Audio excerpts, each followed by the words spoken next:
Dick Cheney and his daughter Liz have now made so many appearances on television that it is becoming statistically unlikely that they will be able to continue to reject the advances of this show for long. Ultimately, if they keep doing this much TV, one or both of them is going to end up as a guest on this show just as a rounding error. And if that happens, please, please, please, we pretty much know exactly what they will want to talk about. There are reports that show specifically what we gained as a result of this activity. There are documents that show the intelligence we gained from that program. But when you've got memos out there that show precisely how much was achieved and how lives were saved as a result of these policies, they won't release those. Well, gosh, he's going to the National Archives. I'm happy to provide them with the room number of the office he needs to go to if he wants to just declassify the memos while he's there. So far, they've refused to put out memos that were done by the CIA that I've requested be declassified that show the positive results of the detainee program. The memos are sort of the focus right now because these memos do show the effectiveness of the program. Every interview, they both go on and on and on about these memos, unrebutted and unchallenged. These are the memos that prove that torture works. Nobody ever challenges them on this because the memos are classified, so no one can fact-check the Cheneys on whether what they're saying is true. If only there were someone else who had also seen these memos, who could tell us whether Dick and Liz Cheney are telling the truth about what these memos actually say. If only there was someone. Ta-da! Turns out that someone does exist. Senator Carl Levin, chairman of the Senate Armed Services Committee, and that apparently is a job that gives him access to these same memos that Dick and Liz Cheney have been using to make their torture works arguments on the TV every day. Here's what Senator Levin had to say about them this week at the Foreign Policy Association annual dinner. Mr. Cheney claimed last week that President Obama's decisions have made us less secure and that abusive interrogation techniques worked. Mr. Cheney's claims are directly contrary to the judgment of our FBI director, Robert Mueller, that no attacks on America were disrupted due to intelligence obtained through the use of those techniques. Mr. Cheney has also claimed that the release of classified documents would prove his view that the techniques worked. But those classified documents say nothing about numbers of lives saved, nor do the documents connect acquisition of valuable intelligence to the use of abusive techniques.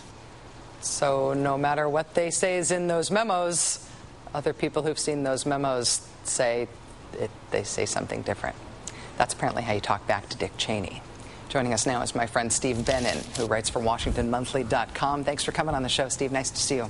Good to see you. Thanks, Rachel. Is this Carl Levin calling the Cheneys bluff? Do I sort of have this right in terms of what he's saying here? Absolutely. I think that Carl Levin has had enough. He's watched Cheney on the networks. He's seen Liz Cheney everywhere.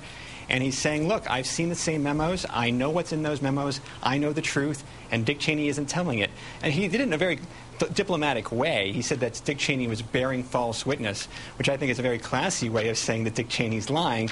But either way, Carl Levin has had enough, and he's out there and setting the record straight. Carl Levin is not known for gratuitously picking political fights. And so is it the fact that it's him, that it's Carl Levin, does that affect the significance of this rebuke? Does that affect how we should see the impact of this politically? I think so. I mean, Carl Levin's been around for a long time. He has a reputation for having stature, having credibility with members of both parties, with the media. He's not known as an ideologue. He's not known as a partisan bomb thrower. And for the fact that he came out and did this, he introduced his remarks by saying he intended to talk about Obama and talking about how he's satisfied with the direction that we're on foreign policy-wise, but he felt so compelled to speak out against Cheney because Cheney has been so dishonest of late. I think that Carl Levin's unique stature lends this significance that may not be tied to a different senator had another senator given the same speech. Well, Steve, we've been wading through this Cheney family media tour all of this time. It's been, I thought that when he gave the American Enterprise Institute speech, then he was going to go away, but he's still doing interviews since then, as is his daughter.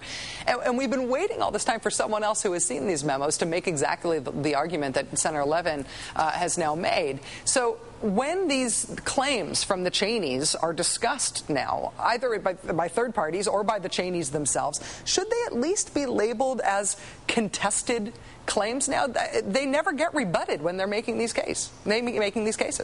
Right. I think that's part of the reason that Carl Levin did this. I mean, to a certain extent, it sets up a he said situation. On the one hand, Cheney has seen the memos and he claims one thing. Carl Levin has seen the same memos. He's claiming something else.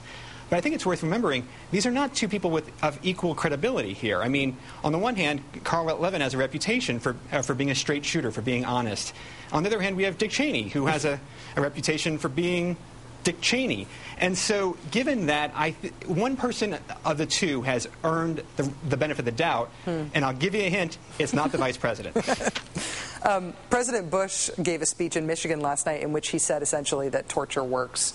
I wonder if you think, Steve, if the whole debate starts boiling over again, all over again now that it's not just Cheney, but also former President Bush is weighing in on the subject too.